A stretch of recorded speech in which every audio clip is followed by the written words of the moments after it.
waa kuma generaalkii lafdhabarka oo ahaa Iiraan ee Mareykanka uu dilay Qaasim Suleymani.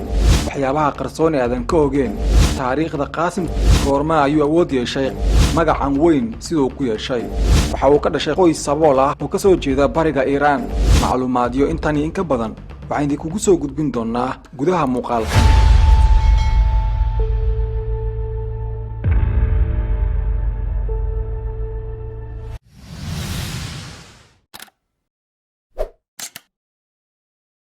muuqaalkeena maanta daawadayaal waxaan kaga hadli doonaa oo aan idinku soo gudbin doonaa macluumaadyo ka hadlaya waa kuma Qaasim Suleymani, generaalkii lafdhabarka oo ahaa Iiraan ee Mareykanka uu dilay bilowgii sanadkan.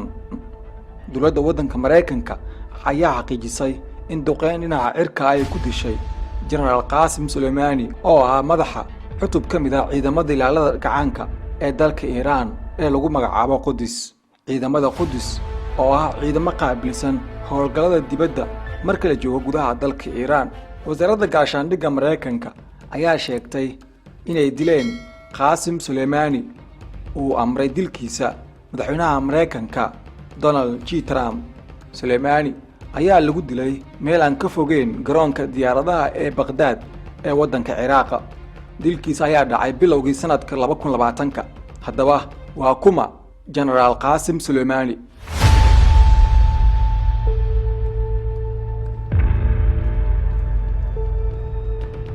Qaasim Suleymani waxa uu dhashay sanadii 1957 waxaana uu hadda madax ka ahaa ciidamada Qudus intaan dilin ka hor.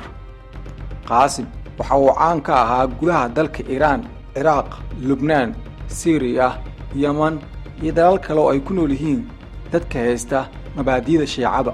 waxaana aad u xurmeyn jiray hogaamiyaasha dalka Iiraan iyo dalalka kale dadka Shiicada ay ku nool yihiin.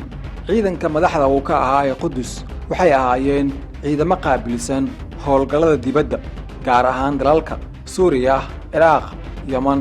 waxaan si toos ah ay kaga amar qaadanayeen hogaamiyaha ugu sareeya dalka Iiraan.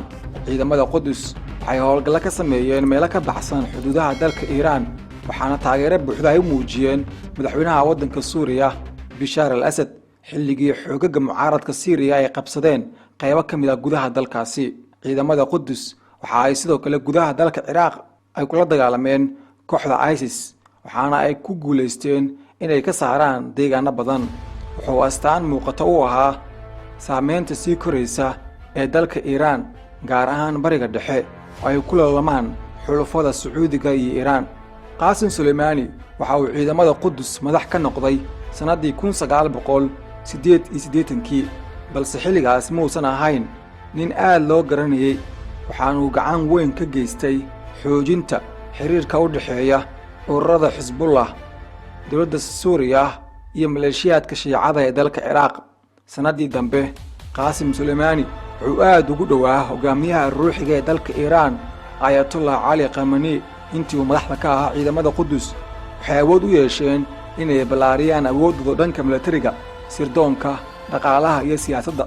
Suleymani waxa uu ka dhashay qoys sabool ah oo ka soo jeeda bariga Iiraan waxaana uu shaqo bilaabay isagoo 13 sano jir ah si uu u caawiyo qoyskiisa.